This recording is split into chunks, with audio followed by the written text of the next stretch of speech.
It's been 63 days since Nancy Guthrie mysteriously vanished from her home in her pajamas without the crucial medication that she needs. One source is now sounding the alarm on the investigators' lack of experience, that shortfall possibly having a negative impact in the early but most critical moments of the investigation.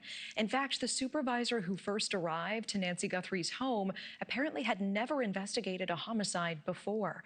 This makes Pima County Sheriff Chris Nanos's decision to not immediately hand that case over to the FBI, perhaps even more confusing.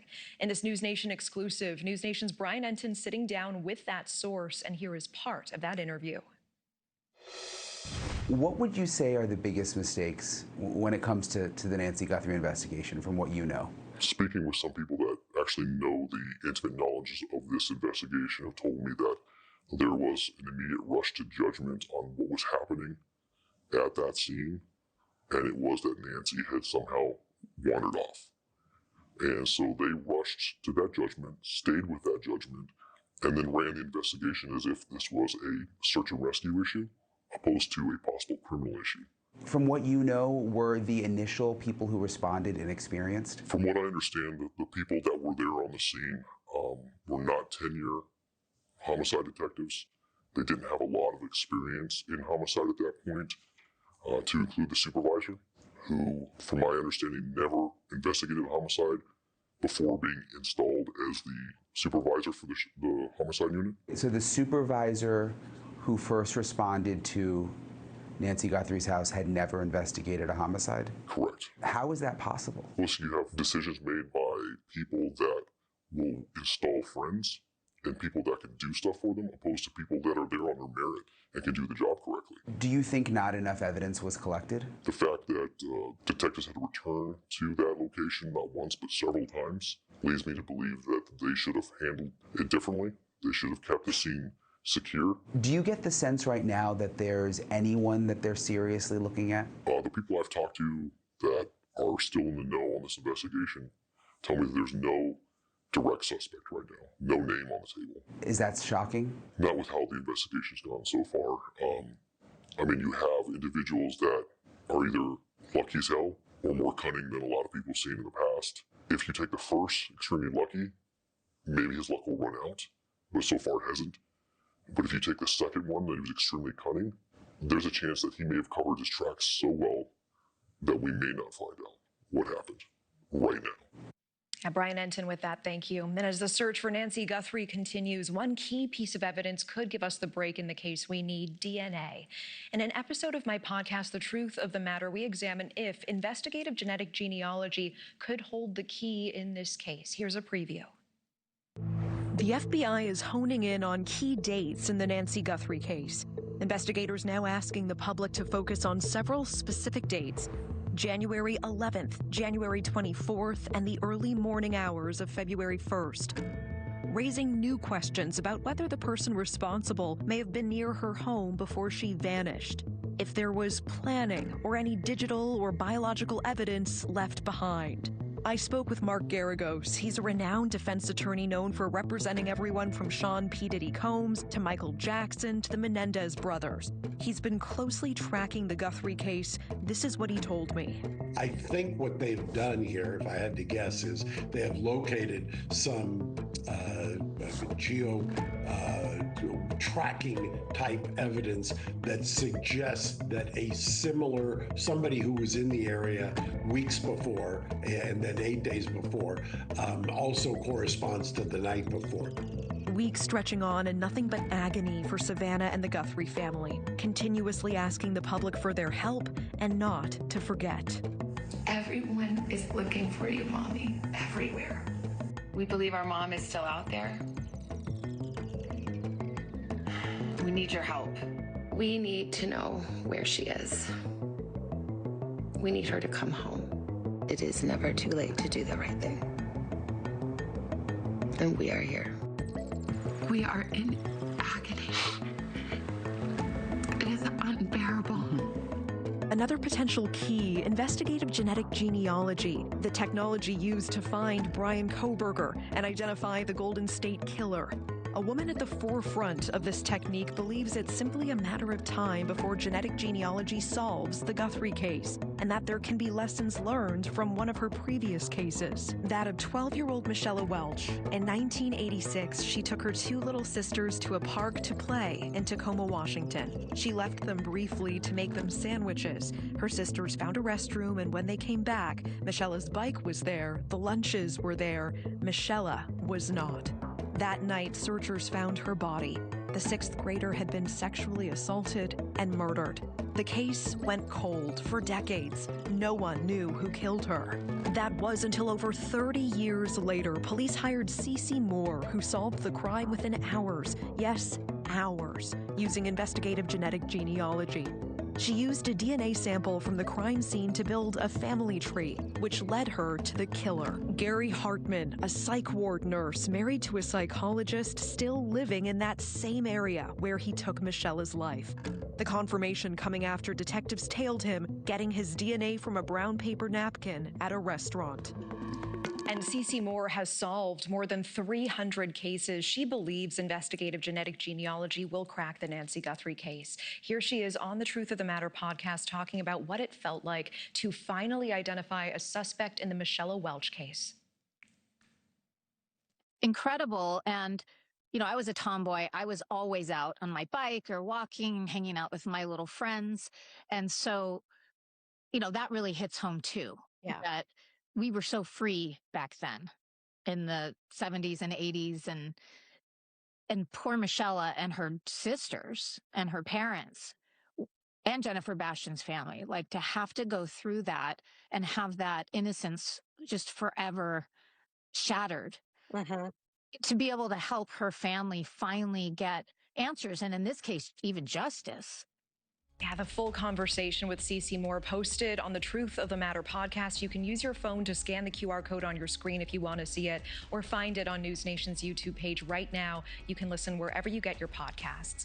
But we do want to bring in someone whose family was left in that sort of limbo for decades. Thanks to this new kind of testing, they're finally able to bring Michella's killer to justice now. And joining us now is the sister of Michella Welch, Nicole Eby. Nicole, I can't thank you enough for being willing to speak about this tonight. And I know you were just 9 years old when your sister was taken from you. Can we start with that? What do you remember about that day? Yeah, that horrible day. I remember hearing my babysitter when she came to the park to pick us up, calling our names, and with my whole heart, I was just hoping it was my sister, because she was, called Nikki, Angie, and for just a brief moment, I was like, that's her, and after that, it just was, you kind of are numb. It's kind of a blur, right? But those early days, it was just a lot of sadness, for sure, and just not knowing and being so young, right? Like trying to understand the horrificness of the world, like the evil that's out there.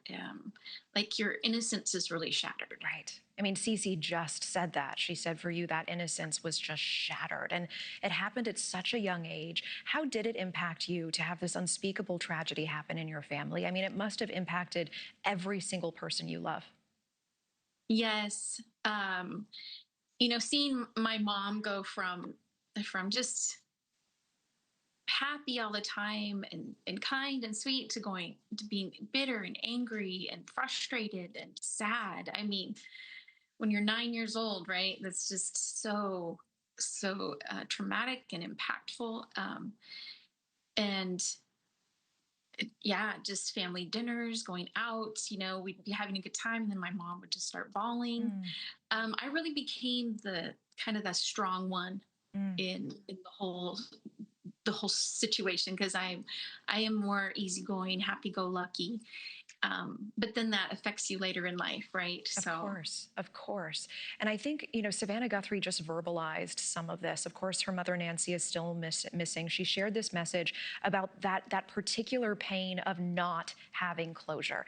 And, part of this, she says, in my own season of trial, I've questioned whether Jesus ever experienced this particular wound that I feel, this grievous and uniquely cruel injury of not knowing, of uncertainty and confusion and answers withheld. I mean, Nicole, what are your thoughts on these words from Savannah? Did you ever feel similarly with this lack of closure before this?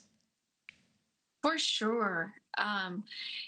Not knowing who did it was like, is he still after other people? Is it, an attack on our family? Is it, you're just so many unanswered questions. Fortunately for us, her body was found that late into the wee hours of the morning that night. But I know Jennifer Bastian's case was not. It was like over a month or something, and just that waiting, that time period is excruciating. And then to know not who did it, like Right. that question just why would someone do this? And just, yeah. What was it like to find out after all of those decades, Cece Moore helping to identify a suspect finally? Can you take us back to the day you found out that this man was arrested? Oh, I was in shock. Yeah. I remember when DNA in 2016 came out that it was two different men from Jennifer Bastian and Michella Welch. The two murders were from two different people, and we were always told from when I was young that it was a serial killer that had done this. And to find out it was two different people, that was shocking. And that was from DNA evidence.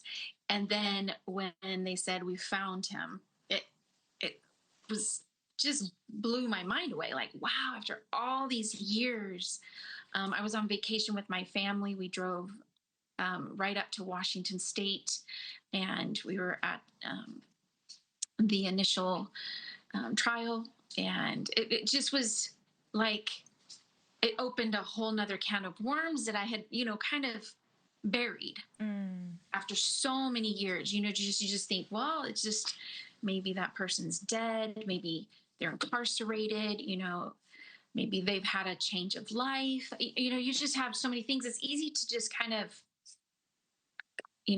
not think about it. But then when it's right there in your face and I'm presented with, okay, now I have to confront the killer of my sister, right? Like, yeah, what was that like? What was it like seeing his face, finding out these details about him? He's a nurse. He lived in that area not far from the park. Yeah, crazy.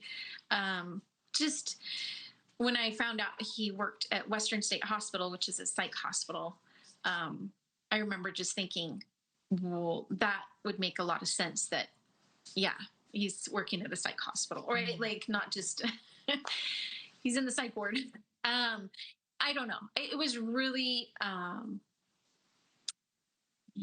seeing him in the courtroom. I read my letter of impact to the court and how it impacted me. And it's just going through that. I don't think people realize how healing and painful at the same time it is. Wow. Like, you don't want to go there, but I can say today I'm a healthier person because of it. I spent a lot of time in grief counseling, grief therapy, I guess, or whatever. And it's been very, very good. And to confront somebody and know now they're behind bars, now they're paying that price. It's phenomenal. And I know that you got to meet Cece Moore as well, and you got to thank her, and she told you that she was thinking about you and your mother the entire time that she was investigating this case. That must have been an incredible moment. With the time that we have, I want to ask you two things. First of all, your message for Cece tonight, and also your message for Savannah and all of the families out there who know the pain of not having closure, of not knowing who did something terrible to their loved one. What is your message to them? Yes. Well, first of all, I can't thank Cece Moore enough for her tenacity and her intuition and just staying with it. I mean, that's just phenomenal to me. And when I met her, you know, things were new, everything. I didn't even know the impact of who she was and what she'd done to the full amount. And I love Cece. She's so sweet. I got to meet her family and her son, and just a wonderful person. And to think that she did that coming from a different avenue in life, and she switched to this, knowing just like she had the know-how of saying, I can do this with DNA, and she did it. Like that's something for this time period in our history, like foundational, like so amazing to be a part of that. I hear that. And what about your message for Savannah and others who are in this situation? Yeah, definitely. I know what it feels like to lose someone and to not know, to be in that waiting period. And I would just say to hold on tight. And the outcome, it's at your, you know, it's at a point where the outcome, we just, you know, you don't. Thank you for watching. Subscribe below and download our NewsNation app right now on your phone, and you will get fact-based, unbiased news for all Americans.